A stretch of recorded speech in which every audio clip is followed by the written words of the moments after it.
बनारस की गलियों में एक राधा जानकी मंदिर है, जिसकी देखरेख मंदिर के दीनदयाल जी के हाथों में थी। दीनदयाल जी भी अपनी पूरी जिंदगी इस राम जानकी मंदिर को समर्पित कर चुके थे। संपत्ति के नाम पर उनके पास एक छोटा सा मकान और परिवार में उनकी पत्नी कमल और विवाह योग्य बेटी पूजा। मंदिर में जो भी दान आता था, दीनदयाल जी और उनके परिवार के गुजारे का साधन था। बेटी विवाह योग्य जो हो गई थी और दीनदयाल जी ने हर मुकम्मल कोशिश की जो शायद हर बेटी का पिता करता, वही दान दहेज पर आकर बात रुक जाती। दीनदयाल जी अब निराश हो चुके थे, सारे प्रयास करके हार चुके थे। एक दिन मंदिर में दोपहर के समय जब भीड़ ना के बराबर होती है, उसी समय चुपचाप राम सीता की प्रतिमा के सामने आंखें बंद किए और अपनी बेटी के भविष्य के बारे में सोचते हुए उनकी आंखों में आंसू बहते जा रहे थे। तभी उनके कानों में एक आवाज़ आई, नमस्कार दीनदयाल जी। झटके से आंखें खुली तो देख सामने एक बुजुर्ग दंपति हाथ जोड़े खड़े थे। दीनदयाल जी ने बैठने का आग्रह किया। दीनदयाल ने गौर किया कि वे वृद्ध दंपति देखने में किसी अच्छे घर से लगते थे। दोनों के चेहरे पर एक सुंदर सी आभा झलक रही। दीनदयाल जी, आपसे जरूरी बात करनी है। वृद्ध पुरुष की आवाज़ सुनकर दीनदयाल जी की तंत्रा टूटी। हाँ कहिए श्रीमान, दीनदयाल जी ने कहा। उस वृद्ध आदमी ने कहा, दीनदयाल जी, मेरा नाम बिशंबर नाथ है। हम गुजरात से काशी दर्शन को आए हैं। हमने संतान है। हम बहुत जगह मन्नत मांगी, पर हमारे भाग्य में पुत्र या पुत्री सुख तो जैसे लिखा ही नहीं था। बहुत सालों से हमने एक मन्नत मांगी हुई है। एक गरीब कन्या का विवाह कराना है, कन्यादान कराना है हम दोनों को, तभी इस जीवन को कोई सार्थक पड़ाव मिलेगा। वृद्ध दंपत्ति की बातों को सुनकर दीनदयाल जी के मन ही मन इतना खुश हुए जा रहे थे, जैसे स्वयं भगवान ने उनकी इच्छा पूरी करने को किसी को भेज दिया हो। आप किसी कन्या को जानते हैं दीनदयाल जी, जो विवाह योग्य हो पर उसका विवाह न हो पा रहा हो? हम हर तरह से दान दहेज देंगे उसके लिए, और एक सुयोग्य वर भी है, वृद्ध महिला ने कहा। दीनदयाल जी ने बिना एक पल गवाए अपने बेटे के बारे में सब विस्तार से बता दिया। वृद्ध दंपति बहुत खुश हुए, बोले, आज से आपकी बेटी हमारी हुई, बस आपको उसकी चिंता करने की कोई ज़रूरत नहीं, उसका विवाह हम करेंगे। दीनदयाल जी की खुशी का कोई ठिकाना न रहा।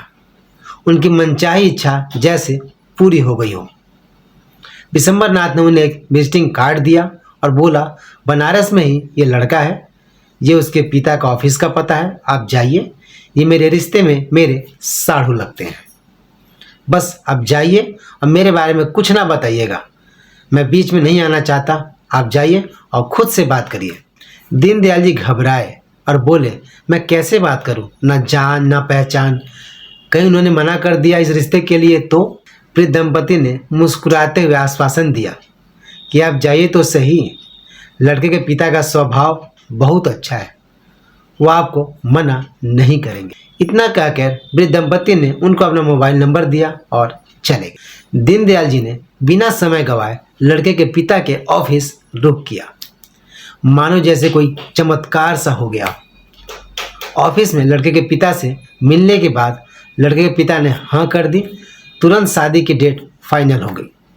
दीनदयाल जी जब जब उस दंपति को फ़ोन करते, तब तब शादी विवाह की ज़रूरत का दान दहेज का उनके घर पहुंच जाता। सारी बुकिंग, हर तरह का सहयोग बस दीनदयाल जी को फ़ोन कॉल करते ही उन तक पहुंचने लगते। अंततः धूमधाम से विवाह संपन्न हुआ। दीनदयाल जी की लड़की कमला विदा होकर अपने ससुराल चली गई। दीनदयाल जी ने राहत की सांस ली। दीनदयाल जी अगले दिन मंदिर में बैठे उस वृद्ध दंपति के बारे में सोच रहे थे कि कौन थे वो दंपति जिन्होंने मेरी बेटी को अपना समझा, बस एक ही बार मुझसे मिले और मेरी सारी परेशानी हर लिए। और सोचते सोचते दीनदयाल जी ने उनको फ़ोन मिलाया। उनका फ़ोन स्विच ऑफ बता रहा था। दीनदयाल जी का दिल जोर जोर से धड़कने लगा। उन्होंने मन ही मन तय किया कि 1-2 दिन और फ़ोन करूँगा नहीं, अपने समधी जी से पूछूंगा ज़रूर बिशंबर नाथ जी के बारे में। अंततः लगातार 3 दिन फोन करने के बाद भी विशंबरनाथ जी का फोन नहीं लगा, तो उन्होंने तुरंत अपने समधी जी को फोन मिलाया। ये क्या, फोन पर बात करने के बाद दीनदयाल जी की आंखों से झरझर आंसू बहने लगे। पंडित जी समधी जी का दूर दूर तक विशंबरनाथ नाम का ना कोई सगा संबंधी ना ही कोई मित्र था।